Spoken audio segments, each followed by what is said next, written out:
Good morning बच्चों। मैं आशा सिंह ठाकुर पढ़ई तुहर द्वार छत्तीसगढ़ सरकार की योजना के तहत आपके द्वार पे पहुंच चुकी हूं। तो बच्चे आप भी कॉपी पेन लेके तैयार हो जाएंगे और आज हम कक्षा 8वीं गणित में सांख्यिकी का अध्ययन करेंगे।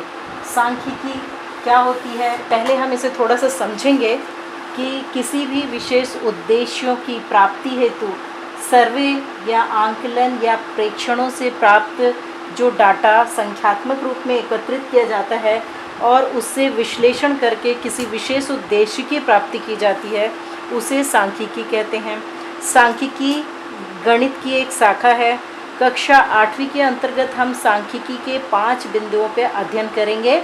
चलिए आज की कक्षा हम स्टार्ट करते हैं। आप सभी का स्वागत है।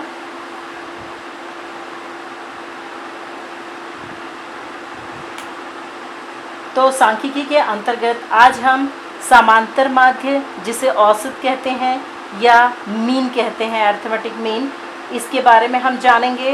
बहुलक, मध्यिका, पाई चार्ट एवं प्रायिकता।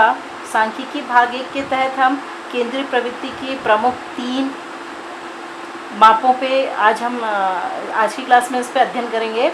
समांतर माध्य, जिसे हम बोलचाल की भाषा में औसत भी कहते हैं, और बहुलक एवं मध्यिका।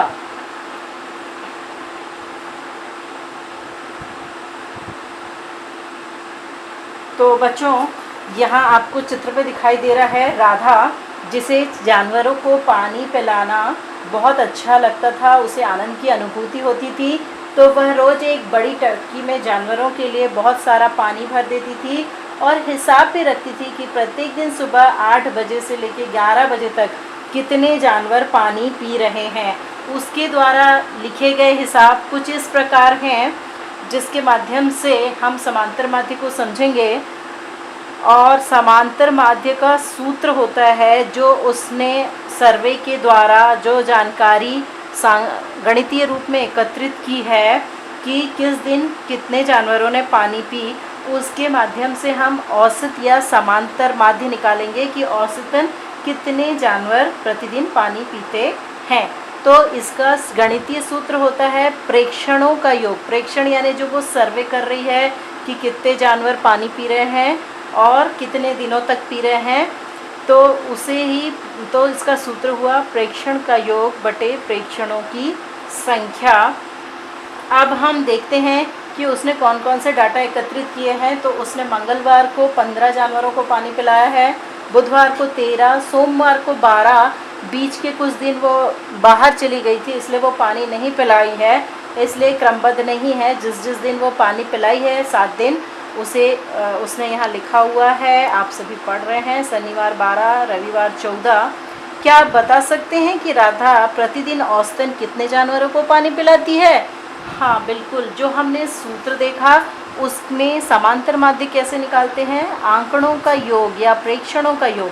तो हमारे आंकड़े थे 12, 15, 13, 11, 13, 13 और 14, और इस तरह से 7 दिन के आंकड़े थे। और हम बटे में लिखते हैं आंकड़ों की संख्या, तो वो है 7। सभी को हमने जोड़ा अंश में, तो वो आया 51 बटे 7, और इस तरह से हमने भाग दिया तो हमें मिला 13। तो इस तरह से इस रिजल्ट पे हम पहुंचते हैं कि राधा प्रतिदिन औसतन 13 जानवरों को पानी पिलाती थी।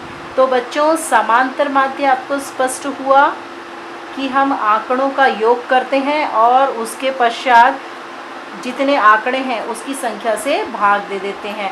चलिए हम औसत पे और चर्चा करते हैं, जो हमें दैनिक जीवन में कई स्थानों पे औसत का हम उपयोग करते रहते हैं। जिसमें हम देखते हैं, पहला, आपकी कक्षा में पढ़ने वाले विद्यार्थियों की औसत आयु 14 वर्ष है। देखिए यहाँ पे भी हमने औसत शब्द का प्रयोग किया।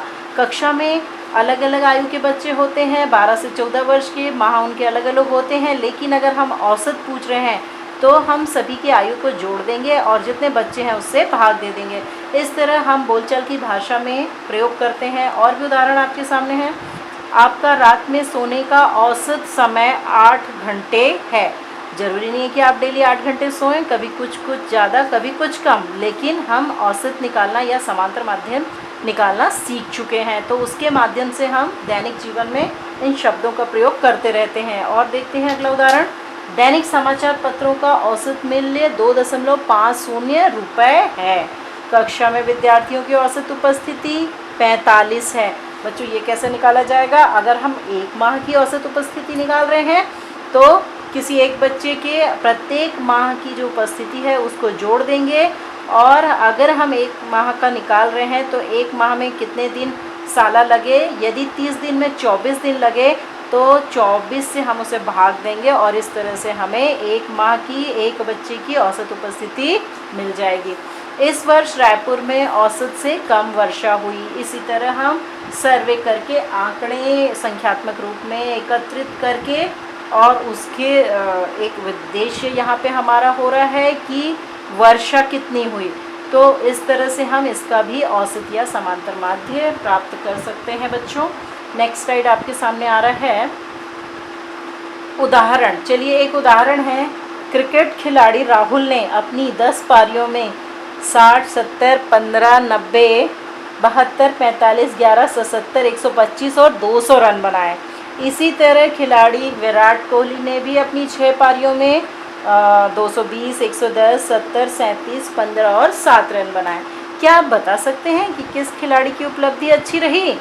तो बच्चों हम कैसे बता पाएंगे? जब हम दोनों खिलाड़ियों की, हमारे सामने 2 खिलाड़ी है, राहुल और वर्सेस है विराट कोहली, तो इन दोनों की अगर हम औसत रन निकालेंगे तब हम बता पाएंगे कि किस खिलाड़ी की उपलब्धि अच्छी रही। तो बच्चों हम कैसे निकालेंगे इसे? पहले हम जो दो खिलाड़ी हैं हमारे सामने, हम राहुल के जो रन हैं उसको पूरे को जोड़ देंगे और जितनी दिनों के 11 दिनों का था उनका, तो 11 से भाग दे देंगे, और दूसरा जो था हमारा विराट कोहली उसके रनों को जोड़ेंगे और जितने दिनों का था उससे भाग दे देंगे, और जिसका औसत अधिक आएगा उस खिलाड़ी की उपलब्धि उतनी अधिक होगी। तो बच्चों इसके तहत आपको एक होमवर्क करना है। अगर आप समांतर माध्य को समझ चुके हैं तो आपको ये होमवर्क करना है कि पहला है, आप अपने परिवार के सदस्यों की औसत आयु निकालिए। तो आप बच्चों कैसे निकालेंगे? पहले परिवार के सदस्यों का नाम लिखेंगे, उसके बाद उनके सामने एक सारणी बनाएंगे। आप सर्वे कर रहे हैं, अपने परिवार के बारे में आंकड़े एकत्रित कर रहे हैं एक विशेष उद्देश्य की पूर्ति के लिए। उद्देश्य है कि आपके परिवार के सदस्यों की औसत आयु क्या है। तो सारणी में एक कॉलम आपका होगा जिसमें आप परिवार के सदस्यों का नाम लिखेंगे और दूसरा कॉलम होगा कि उनकी वर्तमान उम्र लिखेंगे। ठीक है बच्चों, इसके बाद उम्र को पूरे को जोड़ देंगे और जितने परिवार के सदस्य हैं उससे भाग दे देंगे। तो इस तरह से आप औसत आयु निकाल सकते हैं। इसे ही दूसरे शब्दों में समांतर माध्य भी कहते हैं। एक और प्रश्न जो आपको करना है, अपने अर्धवार्षिक परीक्षा में सभी विषयों के प्राप्तांकों का औसत निकालिए। वार्षिक परीक्षा के रिजल्ट अभी आपको नहीं मिले हैं, इसलिए अर्धवार्षिक में जो आपको नंबर मिले थे, जो आपने लिख के रखे होंगे कहीं पे, उन पूरे को जोड़ देना है और आपके 6 विषय थे तो उसे 6 से भाग दे देना है। तो इस तरह से आप जो है, अगर आपकी परीक्षा 50 अंक में हुई है तो औसत अंक कितना है। बच्चों आज की क्लास में हमने समांतर माध्य सीखा। आप जो है ये प्रदत्त कार्य करेंगे और इसके बाद हम अगली कक्षा में अगला हम इसका देखेंगे, दूसरा पार्ट जो है वो बहुलक, उस पर हम अध्ययन करेंगे। ठीक है बच्चों, घर पे रहिए, स्वस्थ रहिए, सेफ रहिए।